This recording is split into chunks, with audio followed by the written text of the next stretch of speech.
Hi friends! Welcome to Mahika truths. Ugadi నుండి ఈ రాశుల వారికి ఏలినాటి శని నుంచి విముక్తి కలుగుతుంది. 2025 సంవత్సరంలో శనీశ్వరుడు కుంభరాశి నుంచి మీనరాశిలో అడుగుపెట్టనున్నాడు. ఈ శనీశ్వరుడు రాశి మార్చుకోవడం వల్ల కొన్ని రాశులకు అదృష్టం పడుతుంది. ఆ రాశులేంటో తెలుసుకునే ముందు చిన్న రిక్వెస్ట్. వీడియోని చివరి వరకు చూసి నచ్చితే కనుక ఒక లైక్ కొట్టి జై శ్రీరామ్ అని కామెంట్ చేయండి.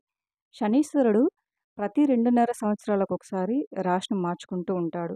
2025లో కుంభరాశిలో ఉన్న శని మీనరాశిలోకి అడుగుపెడుతున్నాడు. మీనరాశిలోనే దాదాపు 2.5 ఏళ్ళు ఉండనున్నాడు. ఈ సంచారం మార్చి 29వ తేదీన జరగనుంది. కాగా ఈ సంచారం కారణంగా ఇంతకాలం చాలా ఇబ్బందులు పడిన కొన్ని రాశులకు విముక్తి కలగనుంది. వారిని ఇంతకాలం పట్టి పీడిస్తున్న ఏలినాటి శని వదిలిపోనుంది. కష్టాలు పోయి సంతోషాలు రానున్నాయి. వారు పట్టిందల్లా బంగారం అవుతుంది. ఆ అదృష్ట రాశులంటే ఇప్పుడు తెలుసుకుందాం. మొదటగా వృషభ రాశి. వృషభ రాశి వారికి శని భగవానుడు రాబోయే 2.5 సంవత్సరాలు అనుకూలంగా ఉండటం వలన అన్ని విధాల శుభ ఫలితాలు కలుగుతాయి. ఆఫీస్లో పదోన్నతి, జీతం పెరుగుతాయి. పని ఒత్తిడి తగ్గుతుంది. ఇప్పటి వరకు ఆఫీస్లో ఉన్న ఒత్తిడి ఇక ఉండదు. వ్యాపారంలో అభివృద్ధి, ఆదాయం పెరుగుతాయి. మీరు చేపట్టే ప్రతి కార్యంలోనూ విజయం సాధిస్తారు. కర్కాటక రాశి. కర్కాటక రాశి వారికి అభివృద్ధికరమైన సంవత్సరంగా ఉంటుంది.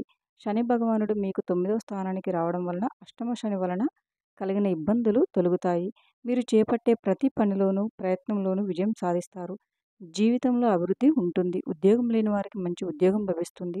శుభకార్యాలు జరుగుతాయి. బయట విదేశాలకు వెళ్ళి వస్తారు. తులారాశి.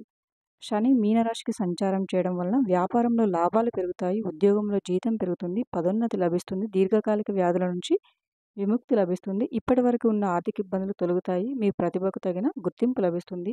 విజయాల పరంపర కొనసాగుతుంది. వృశ్చిక రాశి. ఆదాయానికి మార్గాలు పెరుగుతాయి. ఆగిపోయిన శుభకార్యాలు ఒకదాని తర్వాత ఒకటి జరిగి ఇంట్లో సంతోషం నెలకొంటుంది. ఆర్థిక సమస్యలు అనేటివి తీరుతాయి. కొత్త ఉద్యోగం లభిస్తుంది. ఆఫీసులో పని ఒత్తిడి తగ్గుతుంది. మకర రాశి. ఏలినాటి శని నుంచి మీకు విముక్తి లభిస్తుంది. ఇప్పటి వరకు ఏలినాటి శని వలన పడిన కష్టాలకు ఫలితం దక్కుతుంది. జీవితంలో ఇక మీకు అభివృద్ధి వైపు ప్రయాణిస్తారు. బ్యాంకు రుణ సహాయం లభిస్తుంది. కొత్త ఇంటికి మారతారు. మీరు ఇచ్చిన డబ్బు తిరిగి వస్తుంది. ఆరోగ్యం మెరుగుపడుతుంది. శని భగవానుడు ఇక మిమ్మల్ని ఉన్నత స్థితికి తీసుకెళ్తాడు. Thank you for watching friends. ఈ వీడియో కనుక మీకు నచ్చినట్లయితే వీడియోని లైక్ చేసి మరిన్ని వీడియోస్ కోసం మా ఛానల్ని సబ్స్క్రైబ్ చేసుకోండి.